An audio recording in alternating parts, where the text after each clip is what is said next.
Для настоящих профессионалов даже непогода не помеха. Строительство школы на 720 мест идет согласно срокам. Начато еще в ноябре прошлого года. Оно уже близится к завершению. Сейчас основные силы задействованы на внутренних отделочных работах. Руководит этим процессом Абу Елхароев, в штате которого несколько десятков маляров и плиточников.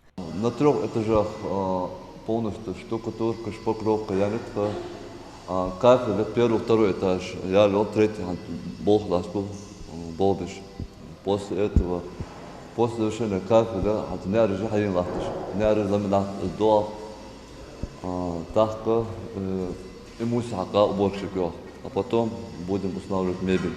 В пятиблочном здании площадью более 12 тысяч квадратных метров будут расположены несколько десятков классных кабинетов, медпункт, актовый спортзал, а также библиотека и столовая. Новый объект возводится в рамках нацпроекта образования. Строительство объекта находится 135 человек.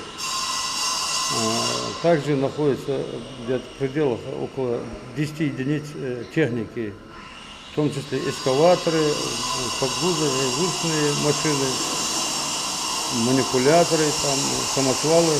Возводят учебные заведения на месте 4-й школы, построенной еще в 70-х годах прошлого века. Старое здание не отвечало современным стандартам. Учащимся приходилось учиться в 2 смены. С вводом этого объекта эти сложности исчезнут и появятся условия для детей-инвалидов. Для детей-инвалидов предусмотрены вот эти 2 лифта у нас, в том числе.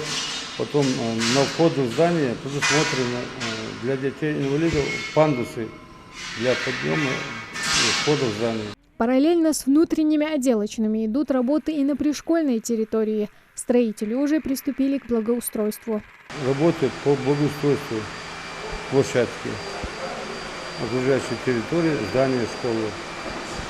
Нами полностью 100% завершено строительство стадиона, на котором находится футбольное поле, беговая дорожка, 2-3 площадки. Одна площадка мини-футбольного поля, одна площадка баскетбольного поля и одна площадка волейбольного поля. Избежать брака, недоделок или расхода материалов, обеспечить соответствие строящегося объекта действующим нормативным требованиям и проектной документации призван технический надзор. По строительному контролю могу сказать, что все работы на данный момент выполняемые генеральным директором выполняются согласно требованиям, и все работы ведутся согласно проектно-сметной документации.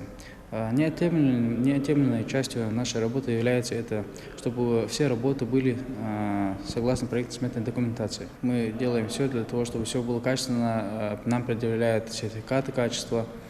Также мы согласно СТИПам и ГОСТам ведем свою работу, чтобы все было согласно проекту.